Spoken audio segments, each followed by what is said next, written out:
Final update. You're too lazy to deserve this house, my brother laughed, forcing me to move out of our childhood home after Mom's death. He didn't realize that I had already bought it and would evict him on Christmas Eve. Nobody mentioned dessert. As we sat there in the kitchen, the same way we used to sit with Mom, Grandmother reached for my hand. He'll be back, she said quietly. Christmas is coming, and he's desperate. Be careful. She's right. I've already caught him driving past the house late at night. William says the developers are threatening to sue him for promises he had no right to make. His credit cards are maxed out, his girlfriend left, and he blames me for all of it. I should feel victorious, I guess, but sitting here in Mom's garden, looking at her roses in the fading light, all I feel is tired and worried. Because Grandmother's right, Christmas is coming, and Elijah's always been most dangerous when he has nothing left to lose. It's been a week since Christmas Eve, and I finally processed enough to write this last update. Remember how Grandmother warned me that Elijah would try something?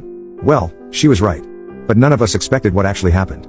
The week before Christmas was unusually quiet, too quiet. Elijah stopped driving past the house, his threatening texts ceased, and Natalie said he wasn't answering her calls.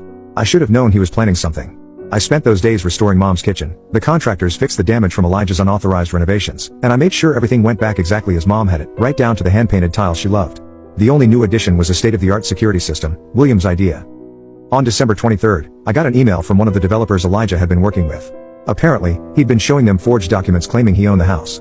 They were planning to break ground in January when they discovered the fraud. They threatened legal action. That's when things got interesting. Elijah had taken deposits from 3 different development companies, playing them against each other to drive up the price. Each one thought they had an exclusive deal, now they were all coming after him. Christmas Eve morning, I woke up to someone pounding on my door at 6 a.m. It was Elijah, but not the polished, arrogant brother I was used to. His clothes were wrinkled, his eyes wild. Behind him, I could see his car packed with bags. You have to help me, he said, pushing past me into the house. They're going to press charges. I'll go to jail. I stood there in my pajamas, watching him pace our mother's restored kitchen, the same kitchen he tried to demolish a month ago. He looked so small suddenly, like the little boy who used to run to Mom when things went wrong. Please, he whispered. I need money, just enough to pay back the deposits. I'll disappear. You'll never hear from me again. That's when I noticed something odd about his coat, a slight bulge at his waist. My heart started racing as I realized what it might be. The security cameras would be recording everything, but that didn't make me feel any safer. Let me get my laptop, I said carefully. We can look at the accounts. As soon as I was in Mom's study, I texted Natalie and William our emergency code word, treehouse.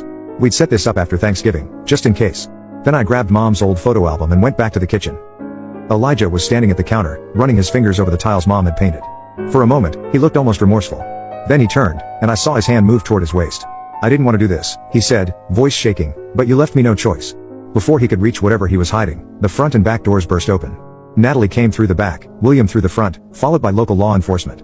Turns out, after Thanksgiving, William had filed for a restraining order, just in case. What happened next was both sad and satisfying.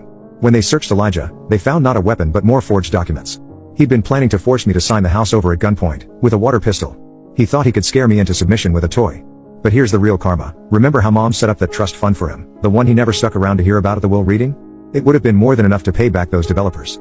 Instead, he chose to commit fraud. As they led him away, he started shouting about how Mom always loved me more, how I'd stolen his birthright. That's when Natalie played her ace. She'd been recording his confession about the developer deposits on her phone since she walked in. Your birthright? She said, stopping him cold. Mom gave you every chance, even at the end, she tried to help you. The trust fund would have saved you, but you were too proud to even listen. The look on his face when he realized what he'd thrown away, I'll never forget it. They took him away in a patrol car while the neighbors watched from behind their curtains. Merry Christmas to them, I guess. The developers agreed not to press charges if he pays everything back, but it's going to take him years. Later that night, Natalie, Grandmother Violet, and I had our own quiet Christmas Eve dinner in Mom's restored kitchen. We used her good china, made her recipes, and talked about happy memories. Grandmother brought out an old photo album I'd never seen before. Your mother knew this might happen, she said, showing us pictures from our childhood. That's why she made the choices she did. She wasn't choosing favorites, she was protecting both of you, Elijah from himself, and you from Elijah. There was one photo that hit hard, Elijah and me in that treehouse, before he banned me from it. We were both smiling, his arm around my shoulders. I wonder when that brother disappeared. This morning, I signed the papers making Natalie co-owner of the house. It's what Mom would have wanted. We're turning the garden into a memorial for her, expanding her rose collection, even planted a new bush where Elijah ran over Grandmother's. This one's a climbing rose that will eventually reach up to where that old treehouse used to be. As for Elijah, he's staying with a cousin out of state while he figures out his legal issues. The developer's lawyers are working out a payment plan. His girlfriend sold her story to a local paper. Turns out, he'd been lying to a lot of people for a long time. The house is quiet now. Natalie's helping me restore Mom's recipe box, carefully copying each card that got damaged. We found one we'd never seen before, dated just weeks before Mom died. It was a letter, not a recipe. The last line reads, "Remember my darlings, a house is made of wood and stone, but a home is built with love and forgiveness." I'm trying to take that to heart. But every time I look at the security cameras or the new locks, I remember how close we came to losing everything she tried to protect. Some bridges, once burned, can't be rebuilt. But at least the house is safe, Mom's roses are blooming, her kitchen is whole again, and her children, well, most of us are learning to heal.